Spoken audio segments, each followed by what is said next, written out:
ছাত্র সমাজের পদক্ষেপ?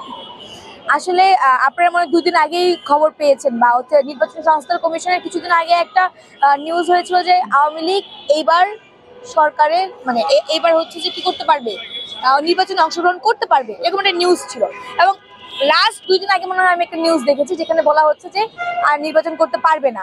তো যখন বলেছিল যে নির্বাচন সংস্থার কমিশনের যে বদিউল আলম স্যার, উনি যখন বলেছিল যে নির্বাচনে অংশগ্রহণ করতে পারবে, তখন আমার একটা জিনিসই মনে হয়েছিল আসলে যে তারা চাচ্ছে যে আওয়ামী লীগ আসুক, আপনাদেরকে ধরুক, মানে এই জন্যই আসলে তাদেরকে সুযোগটা দেওয়া হয়েছে।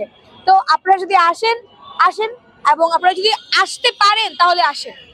আসলে আপনাদের যদি লজ্জা থাকে এবং আপনাদের যদি আসলে গণতান্ত্রিক কোনো মূল্যবোধ আপনার মধ্যে থেকে থাকে, তাহলে আমার মনে হয় না যে আপনারা আবারও আপনাদের ওই কু যে স্বরূপ আছে সেটা নিয়ে আসলে ফিরতে পারবেন। কারণ আমরা কখনোই আমরা বুঝি যে আসলে আওয়ামী লীগ কখনো আর ফিরতে পারবে না, এই নির্বাচনে তো অবশ্যই না। আরো দুটো বিষয় যদি আমি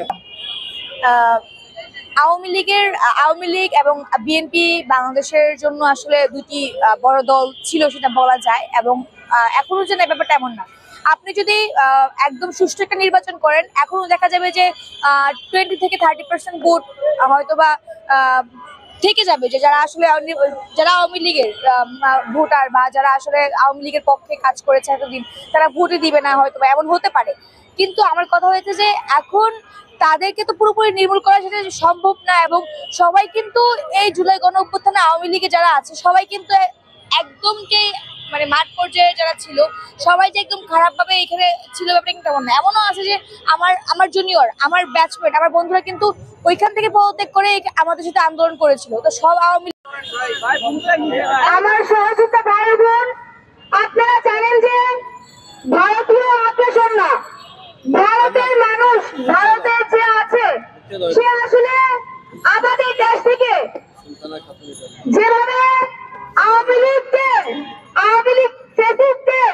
তাদের দেশে নিয়ে স্থান দিয়েছে, আপনারা জানেন বড় বড় নেতাকর্মী থেকে শুরু করে একদম সর্বনিম্ন নেতাকর্মীদেরকে এখনো তাদের দেশে যেভাবে জায়গা দিয়েছে, এভাবে তারা জায়গা দিয়ে আসলে কি প্রমাণ করতে চায়।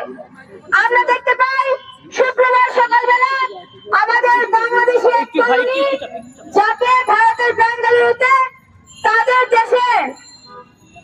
দেশে থাকা অবস্থায় ধর্ষণের শিকার হতে হয়।